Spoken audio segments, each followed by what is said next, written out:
kay basta lang ang mga tambay na wala mga unemployed kayo, mga uneducated ang mga mga young dito niya. Pagkahuman kining ang mga kasagaran may mga sakit na ato kanang public nga clinic tapos magkuan daghan kay mga sakit, mga problema, mga kaguluhan.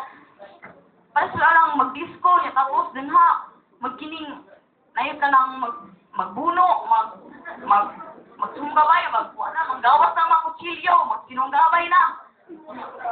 Niya pagkahuman, mag-ato ka sa isa ka baryo niya, tapos, wala ka nga, taga-kuan mo din na siya, taga-baryo.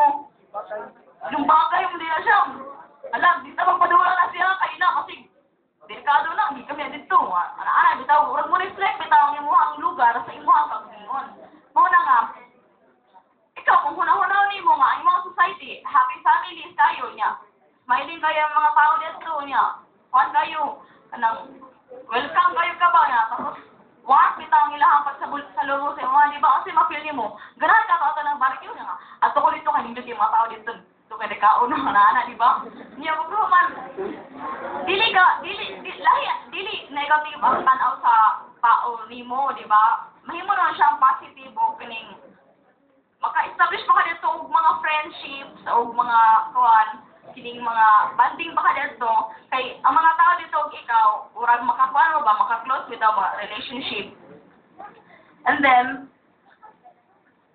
an article about happiness published in December 2002 issue of USA Today reported defined happiness is more about being close to family and friends and less about having material goods or great wealth. So, it means to say that happiness is not just in material things. Kapag ko nga, most of sa tuwa kasagaran yun kay material things man siguro. Politiko nang kung hindi kayo mong lipoy dyan ko na mo ba? Ano ba niya? Wala ko naman ang imong mga nagpait, di ba niya? Wala siya ikakwan ba niya? Siyempre, dapat hunahuna ka itong ginikanan kung unsa ang ilahang kuhan, sa ilahang Kapag ko nga kang mama, dili mo gusto maunsa ka, di ba di?